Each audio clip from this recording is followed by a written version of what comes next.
Well, morning folks, welcome back. Doesn't take a rocket science, does it, to work out I'm not on the beach yet. It's Friday morning, it's just gone 7 AM. Sarah works nights on a Thursday, so at the minute, if I fish on a Friday, I can't get away till mid-morning till she gets back. Frankly, I've got absolutely no idea yet where we're going fishing. The Holderness coast is out of action. It is blowing a gale over there. If you've got me on social media, you'll see that I put this post on the other day. Looking at the weather this Friday, where would you fish within 2.5 hours of Derby? And quite a few of you commented North Norfolk, which is a good shout. Sea looks spot on. Unfortunately, the tide times just don't seem to work today, so I think low water is about 10 o'clock tonight, which would mean me fishing till about midnight, mean getting home about 3 AM tomorrow. So that's not going to work. The other option that's crying out to me is Mostyn. We had that ray there the other day, but I'm still eager to get a nice Plaice from there. The only problem is everybody, absolutely every one of you, has said don't bother unless you've got crab. The only place that I can find that's got crab is about 3/4 an hour past Mostyn. So by the time I leave here around probably about 8:30, 9 o'clock, it's probably going to be 1 o'clock before I'm fishing. Low water is at 2, so it's a bit pointless. Although, like I say, that's my number one spot at the minute. We could punch over to Anglesey and just do one big long session, but it's bank holiday weekend. Traffic is going to be an absolute nightmare. Then we've got the Mersey. Ray's starting to show on the Mersey now, so keen to get into them. But I did say that I wanted to target nothing but Plaice and bass. So yeah. I'm not sure. Short and sweet of it is, I absolutely have no idea. We could end up on Norfolk, we could end up Mostyn, North Wales, the Mersey. God only knows. Basically, the van is loaded. Oh, by the way, does anybody else do this, right? Right, so the van's loaded. Let me know, does anybody else do this? So, I run through the van and I go, right, boots, got my boots. Got waders, yep. Got socks for my boots, yep. Got over trousers, yep. Come up, I've got a jacket, got me smock, yeah. Have I got a hat? Yeah, I got that.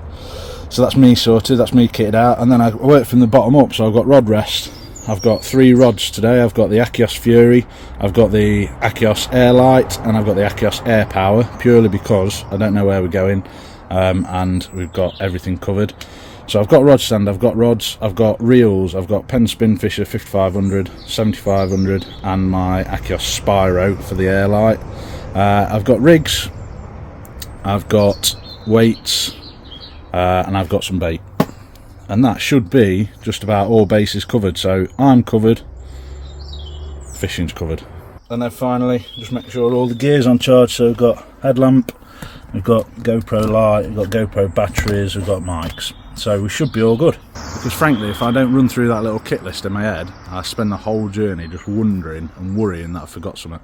And 9 times out of 10 I'll realise that I haven't put something in the van. So yeah, there we are, all loaded up, ready to go. No idea where we're going though, so your guess is as good as mine. Drop it in the comments. Where do you think we're going to end up at? Jack and the boys are just chilling in there. We're going to go and get some breakfast, get dressed. Hopefully Sarah will be home from work at about 8:15ish. I want to be loaded up, coffee in the van. The van probably running by the time Sarah gets home, so as soon as she walks in, quick kiss on the cheek and I'm out the door. Oh, she's home. She's home. She's home, boys, she's home. Jack, see you, mate. See you, bye. Not asked. Hey, Bob.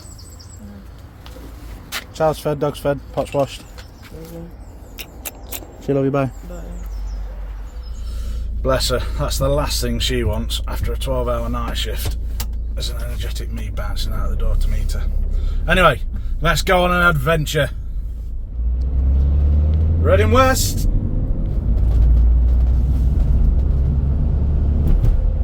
Reading northwest. We're not going to Wales. Welcome to Morecambe. Yeah, definitely not where I thought I was going to end up today. It's just gone 12:30. We've been driving around for 4 hours. Well, we haven't been driving around for 4 hours, probably 3 and a bit. Fair old walk from the van, set up. But yeah, we're on Morecambe. A spot that I can't remember, I'm sure my dad will be in the comments correcting me, I can't remember ever fishing it myself, but as with Moston, it's well known for decent sized plaice, hounds, rays, bass, you name it. Now it's what, like the 3rd of May, so it's still fairly early in the year, but according to a few people, it's fishing quite well. So on the way up here I thought, right, I'm going to go to Moston, and in my mind I'd just got Moston in my head, but I think that was more stubbornness than anything, knowing that I had to go another 45 minutes past Moston to get crab, because everybody says don't go to Moston without crab, to then drive back. It was going to mean I'd pretty much miss low water. So I thought, right, we'll carry on then, we'll go to the Mersey. And then we got to the Liverpool turn off and I thought, I'm not feeling that. I'll tell you what, let's go to Blackpool. And then I thought, oh, you know what's near Blackpool? Fleetwood. And all the time on the M6 I'm shouting at Google, going, Google, find me a tackle shop in Blackpool, find me a tackle shop in Fleetwood. And then I came across Fleetwood Bait. I says, oh, find me the Fleetwood Bait Facebook page. First thing that popped up, crab in today. I was like, right, bang on, right, let's go to Fleetwood. I dropped a few people messages, says, you know, I'm thinking of heading to Fleetwood, blah blah blah, and they all came back and said Fleetwood's going to be hard going today. Most of them then suggested, no, go to Morecambe, it's fishing better. I thought, oh, it's even further up the coast, but it turns out actually from Fleetwood to Morecambe is exactly the same time from my house. So bombed up here, coordinate Jerry's, who have got crab in, so I am now stocked up with crab. It's pretty expensive though, isn't it? It's ridiculous. I mean, to be fair to them, some of the tackle shops that I rung yesterday while I was working, most of them are like, we can get it, but we don't buy it because everybody wants £1.10 for crabs for us to buy them, so they're having to charge, you know, 130, 140 per crab. The one tackle shop, I'm not going to name any names, that said, yeah, we've got frozen in. Even they said, but I'll warn you now, they are quite small, and they're £1.30, I think £1.30, £1.40 a piece. He says, but if they're really small, he says, I'll do them for 3 for 2. £1.40, £1.30 for a small crab. And some of the ones that I've seen people advertising are like 50p a piece. But I've got crab, so I've stocked up. I've got a cool box in the van. Luckily this video will go out when I'm back home, and they're locked away in my garage, because if I was live now saying, yeah, my van's up on the prom full of crab, probably go back and it'd be bust wide open. Anyway, that's enough jabber from me, you don't want to hear about all that. Let's talk through the setup then. So, the big rod, Achios Air Power with my Penn Spinfishers 5500 long cast. I've gone for a pennel rig. At the minute I've got squid and black on there. There's a chance of rays. I've got some blueies in the van as well, but I'm going to save them for later, because I think later on probably I'm going to target the rays. Now the lads up at Jerry's did say don't cast far because you're fishing into a channel here, and I didn't put too much effort into it, and it come unclipped as well mid-air, and it's obviously at that channel and it's come all the way around to the left. So tide is still going out. We've got 2 hours till low water. The plan is probably fish 2 hours down, 2 hours back up, head back to the van, get some snap, and think about where to go for high water. The rod closest to you guys is the Achios Airlight 355, and on there I've got my Spyro RS 4000, and on there I've just got a 2-hook flapper rig at the minute with worm baits, and that, needless to say, is targeting plaice, flounder, the smaller stuff. And literally, like I say, I'm fishing 25-pound braid straight through. I was going to put shock leader on it. I've got a 3.5 ounce pyramid lead on there, and I have just tickled that, so it's probably about 30 yards or so into the water. And that is it. It's yeah, it's not a bad day, to be honest. It's pretty much spot on for fishing. There's a gentle breeze, it's overcast. What more do you want?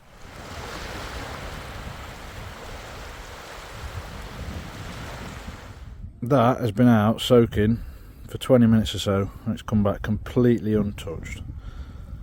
So I'm going to try a worm bait next, I think. I'm going to try a worm bait, and then we'll get a crab bait prepped up, I think. Now the thing that intrigues me about fishing, certainly sea fishing anyway, I can't imagine it's the same in pond chucking world, because surely there can't be that much to give away. But yeah, when you come sea fishing, how secretive a lot of people are, or how much, maybe not secretive, maybe that's me being a bit presumptuous, but how much difference you get between the stories. So like I say, I was shouting at Google, I was shouting at Facebook to, you know, fetch me catch reports. I like to have a look, see where around the country's fishing, and it looks to be doing all right. I spoke to a couple of people and everybody's like, yeah, Morecambe's doing all right. The guys in the tackle shop, they were like, yeah, it's doing well, you know, the hounds are here, you know, there's been some good hounds come out. They're not here in numbers, but they are about. But yeah, then you get the other people who are like, nah, there's no fish, it's not fishing, mate. And I don't know whether that's because they know that I'm a YouTuber and they're worried that, you know, all of a sudden they're going to get flooded with all the tinsel chuckers and part-time anglers. I don't know. You really do get a mixed bag of stories with sea fishing. But yeah, it always intrigues me, that. It always intrigues me. I guarantee you now that I'm here, there will be absolutely no fish. But having said that, the guy that's set up down there to my right, I saw him throwing something back that was that's small and flat. That will probably be the last fish caught on this stretch of water, at least till I go home anyway.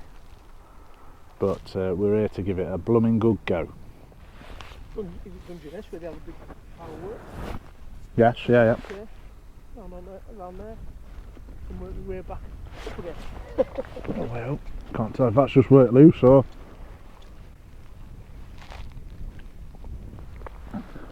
That sounds like a fair old trip, that. Yeah, so... There, then just work your way back up.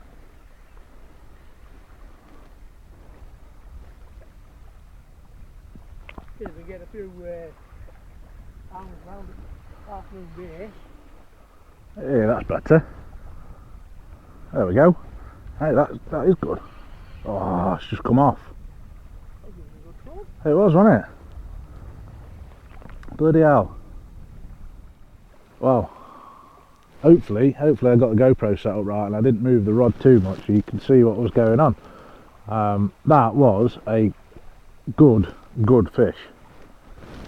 Although having said that, it's the first bite that I've had on the Airlight. It is only a 1 to 4 ounce rod. I've got 20-pound braid straight through, but yeah, it put a good little bend in it, and I'm gutted that it come off. But that's a good start. I think that's the second cast that I've had on that. I rebaited it. I put a small little bit of black on one hook and just a crab claw, just a single crab claw on the other hook.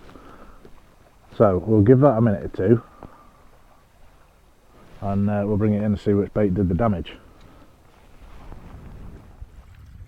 Well, that bite, we're definitely on that crab claw, so as I've done, just took a couple of the legs, bound them on, nice little mouth-sized bait. Let's go and see if we can find what it was. Whether I've got a bite, well, that lead's just starting to break loose.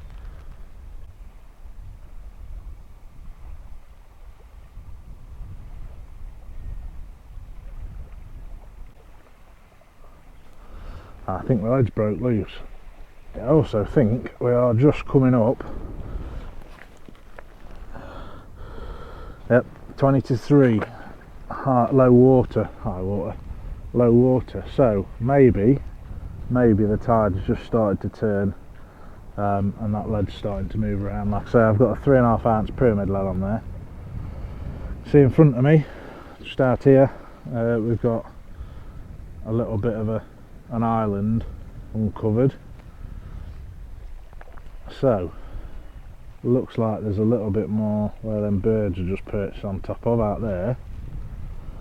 So hopefully as the tide starts to turn, it'll push some fish through in front of us, because I think I've had two good knocks so far this session, both on the light gear, and I've dropped that fish. Hopefully you saw that. And the other one, it was just a really good rattle and then came to nothing. So I don't know if it's the size 1 hooks that I'm using that are a bit too big. I don't think I've got any smaller hooks in my box of tricks that I've got in my box. So what I might do is switch to a different rig.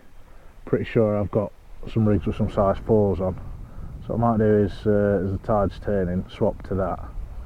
Just see if I can't winkle a few out. I wouldn't imagine a size 1 hook to be too big for a Plaice, certainly not the sort of Plaice I'm after anyway, but we shall switch to smaller hooks and see what happens. As I mentioned then, just to try and change things up a little bit, so I've got 3.5 ounce pyramid weight, and this is a Cox and Roll flatty rig. So at the bottom we've got a wishbone set up, as you can see there, and on there I've got a black on one hook and some crab legs on the other, and then the top hook up here, if I can get this to zoom in a little bit, focus, there we go. I've just got a full blow lug on there, and that is the lot. So essentially you've got one up and then a 2 hook wishbone at the bottom. Small size 4 hooks I think they are. So I'm going to get this sent out. Let's see if we can find some fish. That island is now covered over just about, so we're about 3/4 an hour I think into the flood. We still haven't had to move back, probably got another half hour or so. So yeah, let's get in some fish, shall we?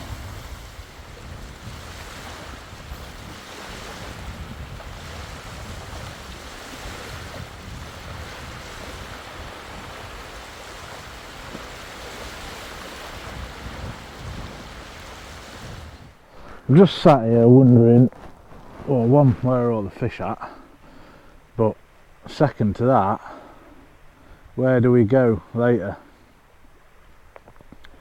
The plan was to fish here. Well, obviously this wasn't the plan. The original plan was to go to Mostyn, but so when we decided to come to Morecambe, the intention then was to fish this spot and then go up onto the rock jetty back there and fish high. But yeah, there's 3 or 4 guys on there fishing already, and from what my research has told me is once you get 4 or 5 folk on there, it's full. And I'm not the best, to be honest, at filming when there's other folk around. Maybe I need to get used to it. Maybe I need to go and force myself into that situation. So yeah, I don't know whether to head up on the stone jetty. From having a scout around on Google Maps, there's potentially a couple of jetties we could get on round the other side of that and go further up the sort of bay. Or you've got the ferry terminal just up that way at Heysham. It looks like I could park the van and fish from the van there, but I don't know what the tide's going to be like there. I don't know whether we're going to be into deep water, whether it's going to come all the way up the wall. It's only a 7-metre tide, so they're not particularly big ones, and I haven't brought with me a landing net, or a drop net should I say. Or we could go all the way back down to Fleetwood and fish the 5-bar gate down there. So drop it in the comments and let me know where you think we should be heading to.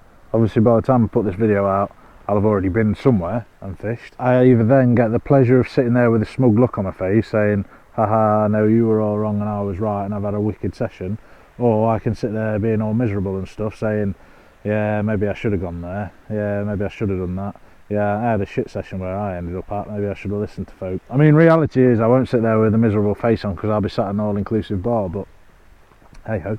Early hours of Sunday morning we fly to Lanzarote, so hopefully I've got my licence all sorted, and I've got a bit of gear to pack up tomorrow, but other than that I've got everything I need. So I'll be taking the fishing gear with me. I know there's been quite a few videos, lads have been over and done big fishing sessions for rays and eels and all that sort of stuff.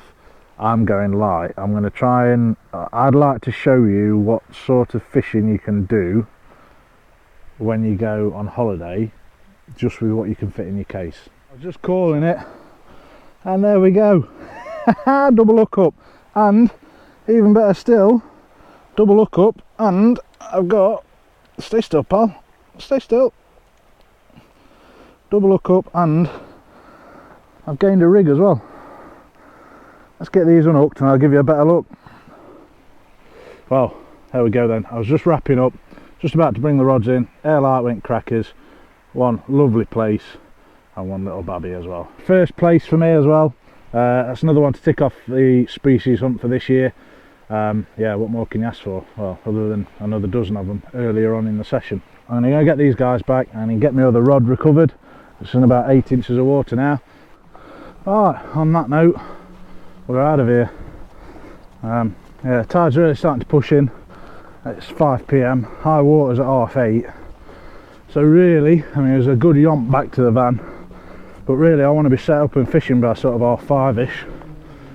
I need to figure out where I'm going. So yeah, we'll call it quits there. Just a few Plaice on crab baits as well.